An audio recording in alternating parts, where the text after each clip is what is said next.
This Family Life News podcast is made possible by the support of listeners like you. It's the Noon Report from Family Life, bringing a Christian worldview to what's happening in New York, Pennsylvania, across the country, and around the world. Weather with Kevin Williams, and faith-focused feature stories with the Family Life News team. Now, here's what's happening.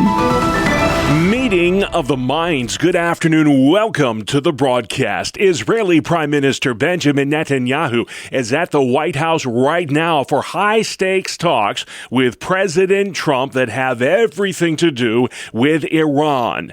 The general gist of that get-together is to find ways to keep Tehran from getting the bomb. Netanyahu believes Iran wants to make a deal with the U.S.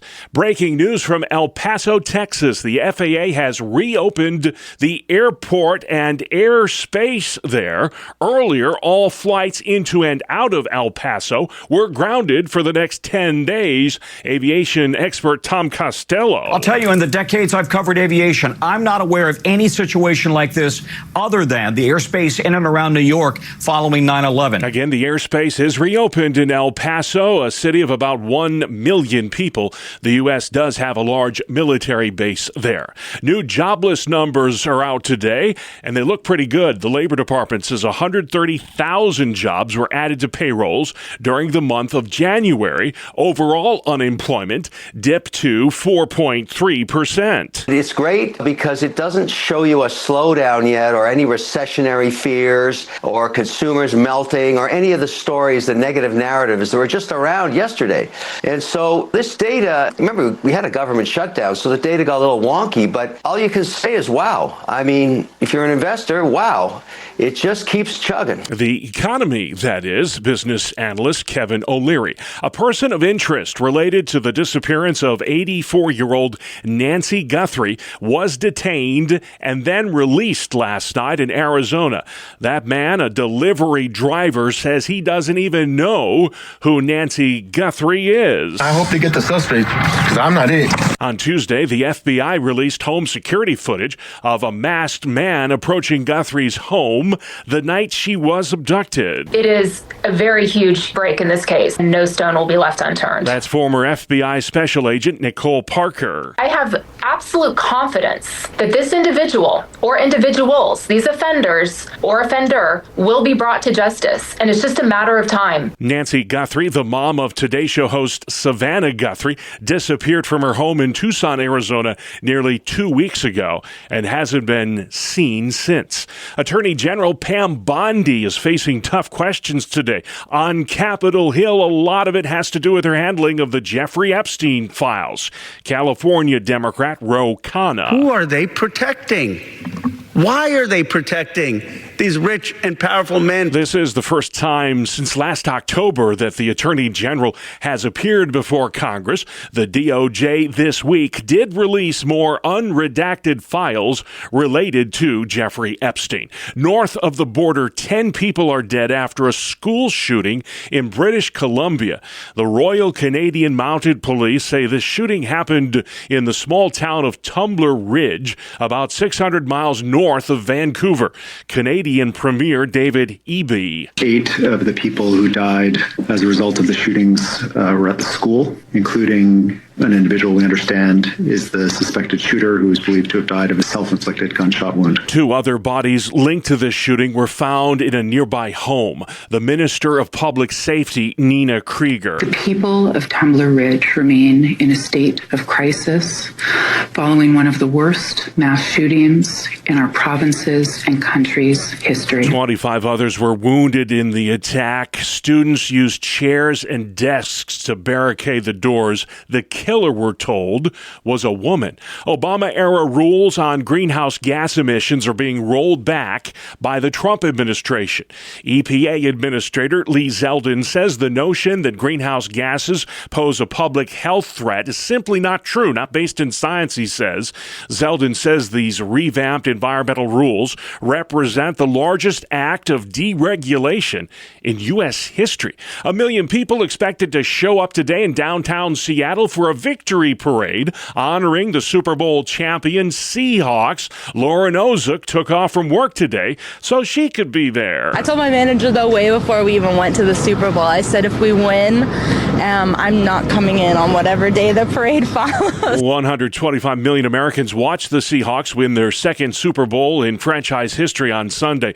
Those numbers were slightly lower than last year. Next stop, Italy, where reporter Seth Doan has the very latest on Team USA at the Winter Olympics. On the ice, American quad god Ilya Malinin kicked off his hunt for an individual gold with a stunning short program. Teammate Max Naumov scored lower, but his performance, dedicated to his parents who died in last year's DCA mid-air collision, could not have had any more heart. Fighting for gold, American curlers Corey Thiese and Corey Dropkin led going into the last end of their final against Sweden before ultimately falling short of the mixed doubles win. The pair earned a bittersweet silver. In all, Team USA picked up 5 medals yesterday. It's the most successful day so far for the Americans at the Winter Games. Still to come on the Noon Report, conservative club in central New York. Republicans nominate Bruce Blakeman, and watch out for romance scams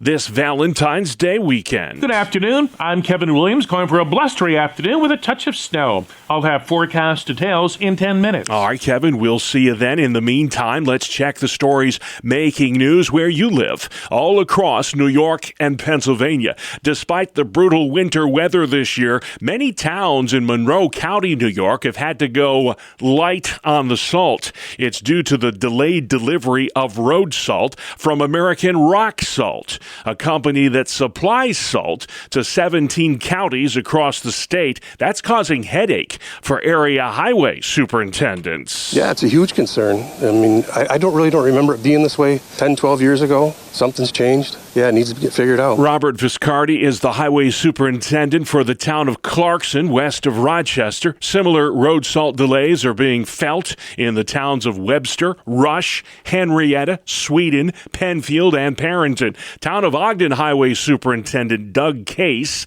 telling Wham! News. Deliveries, when we order them, are slower coming in. Talking to our area superintendents, we're all on the same course of trying to manage our supply that we have because it's not coming in like it was before. The town of Naples in Ontario County is also facing road salt delivery delays this year.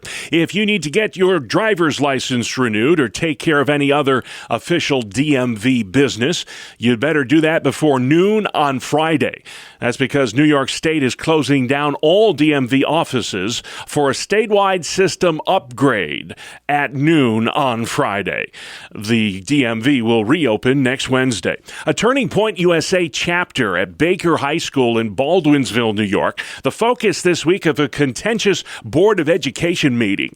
Most parents and students spoke out in support of Turning Point USA, but not all did. I am here to express concern about allowing a Club of America chapter at our high school due to its alignment with Turning Point USA, a national organization with a clearly partisan political mission. Turning Point USA, of course, was founded by the late Charlie Kirk, who was assassinated back in September. Others at that meeting had different views. They say TPUSA has every right to be in school. This student said conservative voices are too often silenced in the public school setting. I've learned very quickly what it feels like to be attacked for your political and religious beliefs.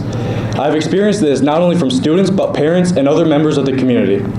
This district speaks often about tolerance, but I have one question. Does tolerance apply to everyone or only to beliefs that are widely accepted? The club in question, called Club America, has only met a couple of times there in Baldwinsville. There are similar Turning Point USA chapters in the Fulton, Fayetteville, Manlius, and Cicero school districts there in central New York. Antonio Delgado has ended his bid to unseat New York York Governor Kathy Hochul in a June primary.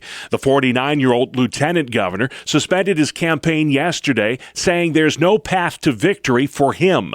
Democratic strategist Trip Yang agrees. The state Democratic Party has unified behind Kathy Hochul. Her fundraising is very strong. She's leading Bruce Blakeman by 26 points in the Siena College poll this week. Bruce Blakeman officially becomes the Republican nominee for governor today at the conclusion of the GOP convention that's happening on Long Island. Blakeman argues Governor Hochul has largely abandoned upstate residents. People upstate are very, very unhappy with Kathy Hochul's lack of leadership. She promised them affordability 4 years ago. They don't have that. She promised them safer communities. They don't have that. The Nassau County executive is hoping to become the first Republican to win statewide office in New York in nearly a quarter century. The Republican Party of Pennsylvania has endorsed Jason Ritchie for lieutenant governor. The Allegheny County attorney has practiced law in Pittsburgh for nearly 30 years. Ritchie joins the ticket of gubernatorial candidate Stacey Garrity in a bid to unseat first-term Democrat Josh Shapiro. Garrity's trying to become the first woman ever elected governor of Pennsylvania. Governor Shapiro's pitching a plan to help boost recruitment and retention at volunteer fire departments. He wants to free up more grant money so first responders have the firefighters they need in an emergency situation. There are today nearly 40,000 active duty volunteer firefighters in the Commonwealth. National Grid is warning customers those utility bills next month will be higher than usual with this recent 2.5-week cold spell we've all endured. National Grid spokesman Jared Paventi. We want people to be ready for the fact that the bill that they're going to open in March is going to show the results of this tough, cold season. The freeze-thaw cycle we're about to go through is also taxing water pipes. Plumbers are staying plenty busy with ruptured water lines in the home. With Valentine's Day fast approaching, New York State is warning residents about romance scams. Experts say older, widowed adults and recent divorcees are the most likely targets of these con artists. Criminals will create fake social media accounts to find potential victims. Many are lured through online dating sites. Police caution you should never give out information to somebody online if you haven't met them first in person. New Yorkers were robbed of more than $40 million last year due to romance scams. Students at one Pennsylvania school have a new platform to launch student-made businesses. We get that story new at noon from Family Life's Brian Query. It's called Student Made Shippensburg, an online market where students of Shippensburg University can sell the products they create. The school says students will be able to sell items such as jewelry, candles, clothing, and more, and that it's a way to help students gain real-world business and leadership experience while sharing unique brands. The company Student Made partners with universities to host the store, and 7 student managers will oversee the program. Brian Query, Family Life News. Thank you, Brian. The city of Binghamton will be hosting the New York State Public High School Baseball Championships for the next 3 years. Those events in early June are big bucks for the local economy. Games will be played across the Parlor City and surrounding suburbs, including Binghamton University, home of the Bearcats, Union Endicott High School, and Mirabito Stadium. That's home of the Binghamton Rumble Ponies. We got more sports next. It's the 2-minute drill on the Family Life Noon Report. Good afternoon, I'm Randy Snavely. Bob Team USA took home 5 medals yesterday. Ben Ogden won silver in the cross-country skiing men's sprint classic. Jackie Wiles and Paula Moltzen took a bronze medal in the alpine skiing women's team combine. Corey, the U.S. curlers lost a 1-point decision in their gold medal contest, so they won silver. And again, that's the first time the U.S. has ever won a medal in that event. The U.S. are chasing more hardware today. Evan Bates and Madison Chock are in second place, entering the free dance portion of ice dancing. Chloe Kim was the top qualifier in the women's half pipe as she attempts to become the first snowboarder to ever win 3 straight gold medals in the half pipe. The women's hockey team made a huge statement against the Canadiens, shutting them out 5-0.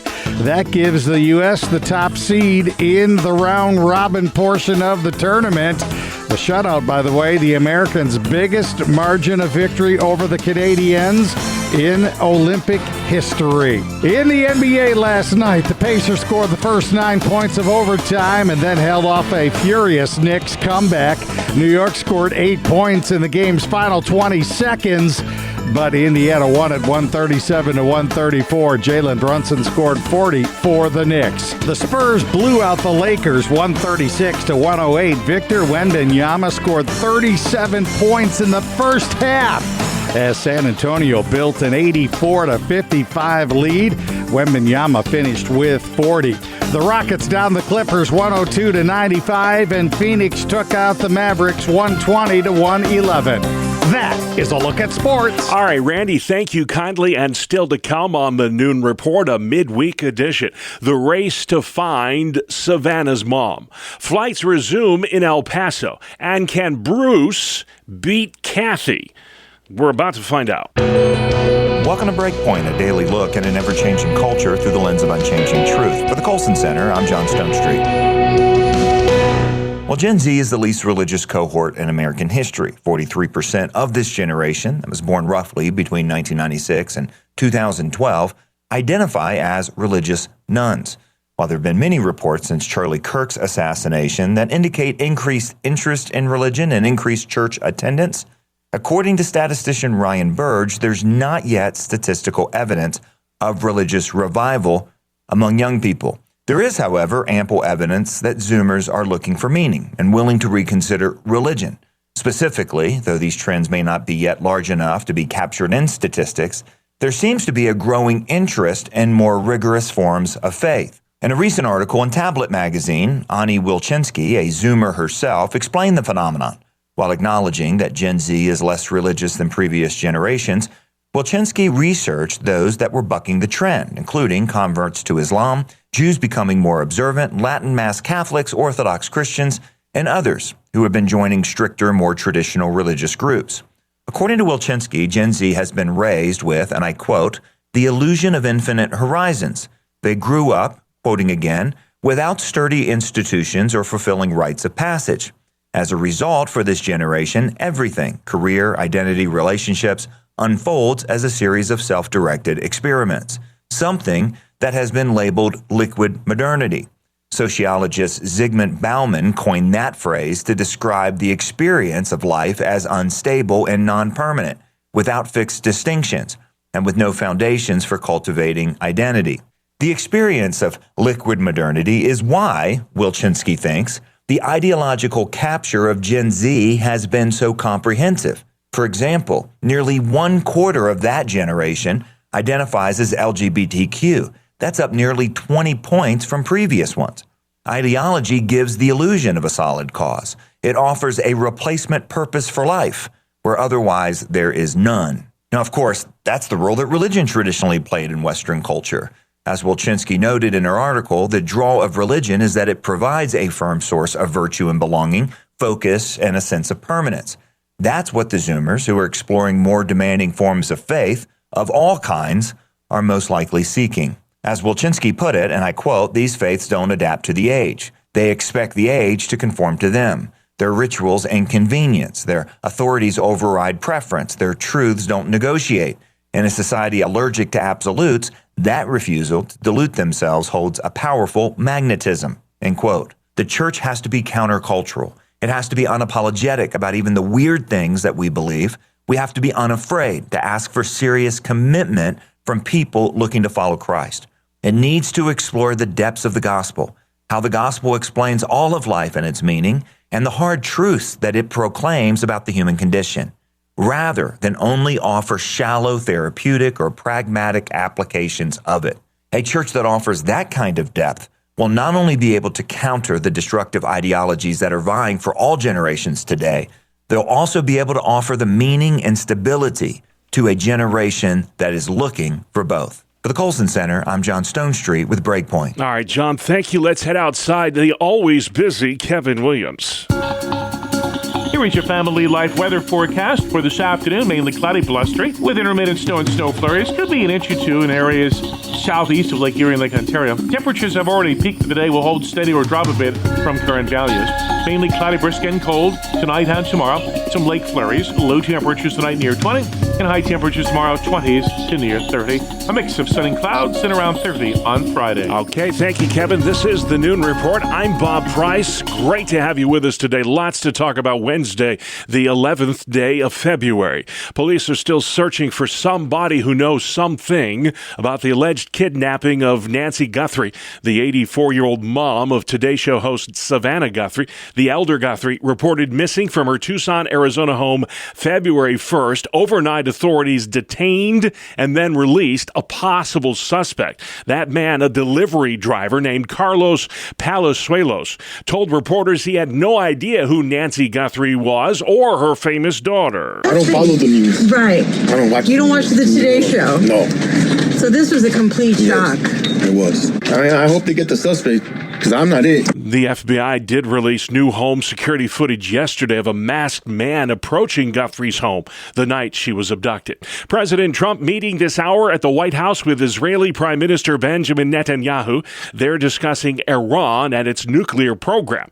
Mr. Trump says either Iran will make a deal with us or we will have to do something very tough, end quote. The FAA has reopened the airport in El Paso, Texas earlier today. It issued a 10-day ground stop at that airport, meaning no flights into or out of El Paso of any kind until February 20th. The FAA cited unspecified security reasons for this. Fox's Todd Pyro. This is the first time all flights to and from a major airport in the U.S. have been grounded since after the 9/11 terror attack. But around 9:30 this morning, the FAA reopened that airport there in El Paso. Canadian authorities say 10 are dead after a school shooting in British Columbia. The Royal Canadian Mounted Police say the shooter was a woman who killed herself after going on a rampage at a high school 600 miles north of Vancouver. 25 were injured in the shooting. Many students barricaded themselves in classrooms using chairs and tables. Nassau County Executive Bruce Blakeman poised to accept the Republican nomination for governor of New York today.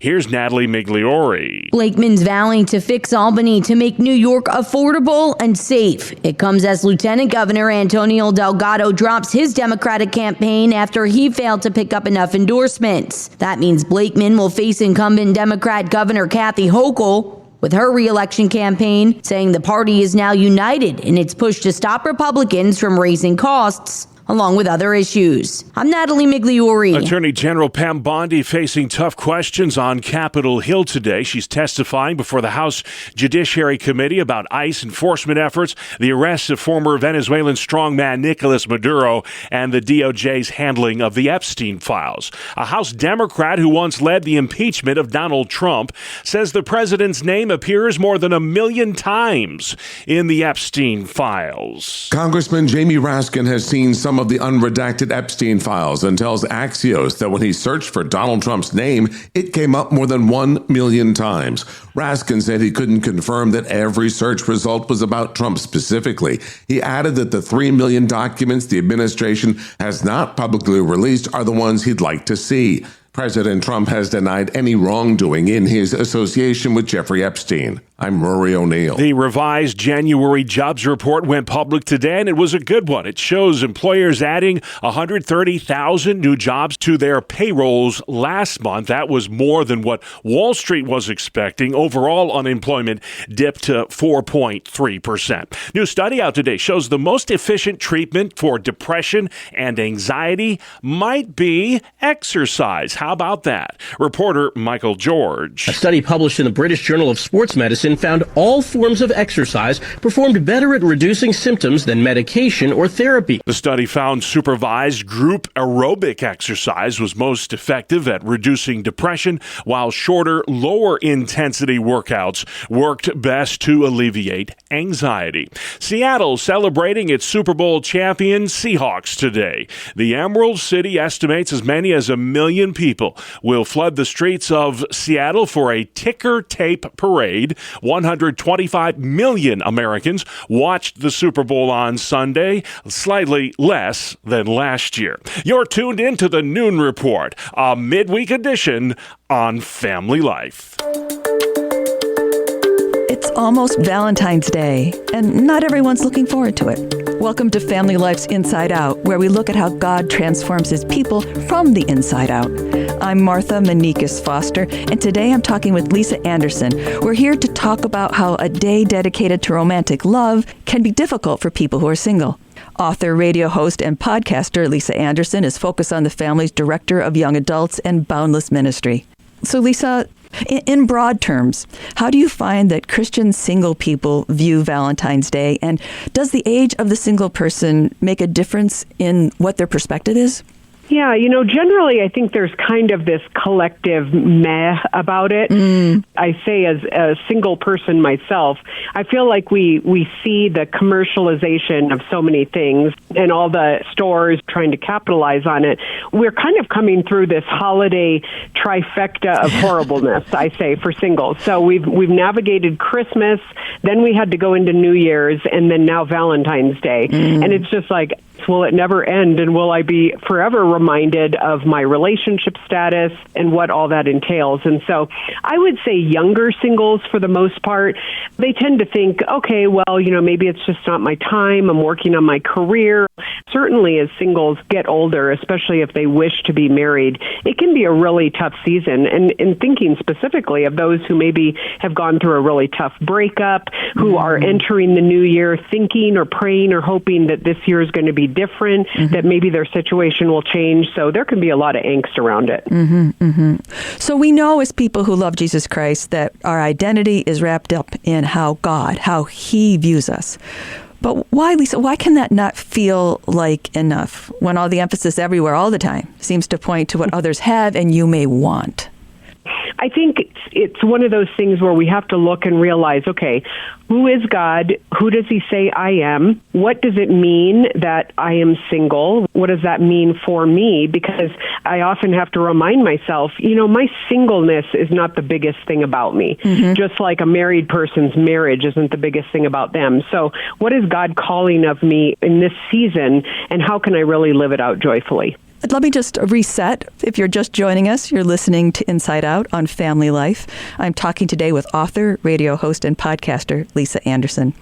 So Lisa, have you learned some concrete strategies that might make Valentine's Day, or maybe the whole trifecta, for unattached single people a little bit more comfortable? Sure. I think there are a few things that have really helped me over the years. And one of those is I say don't let Valentine's Day hit you like the flu. Yeah, sure, it's made to be a romantic holiday, but who says? I think it's very helpful for us to say instead, wow, what can I do with this day? What does it look like for me to celebrate what God has given me and the relationships I do have? I'm a big proponent, first of all, of the Galentines, the Friends gatherings, the opportunity that we have to maybe look outside ourselves and encourage other people.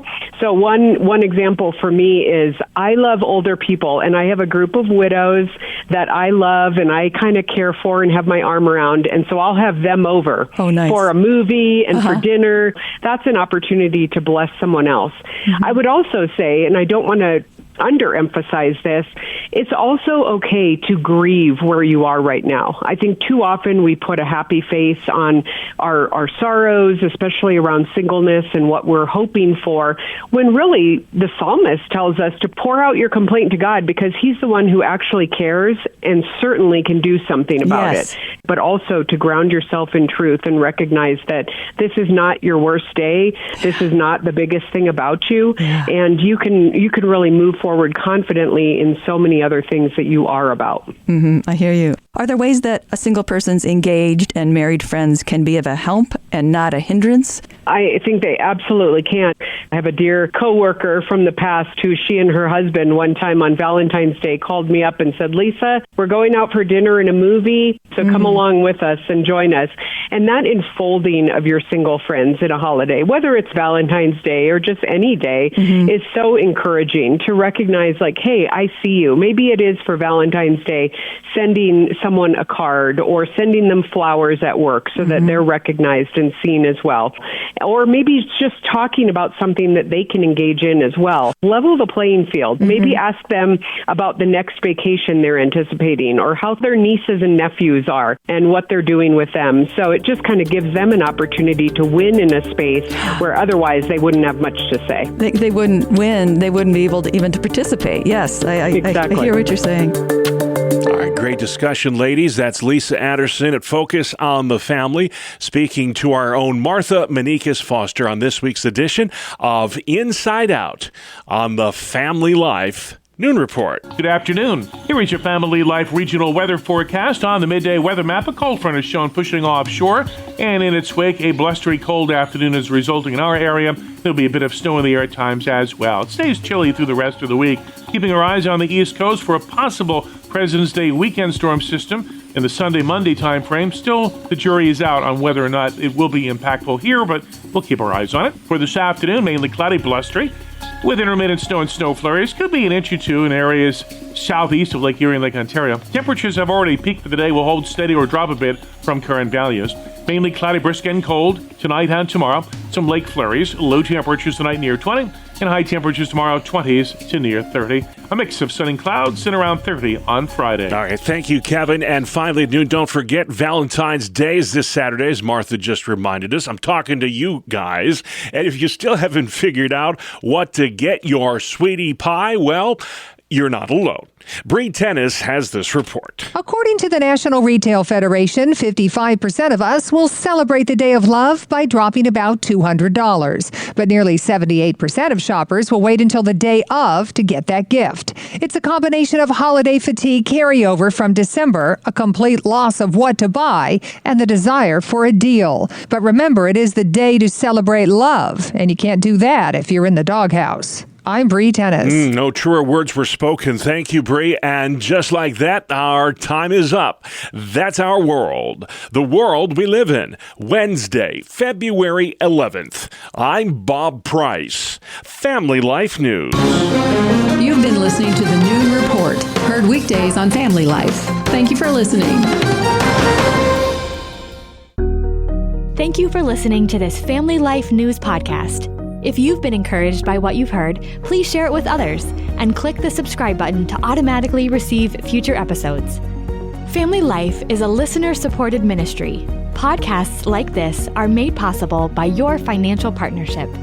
Find out more at familylife.org.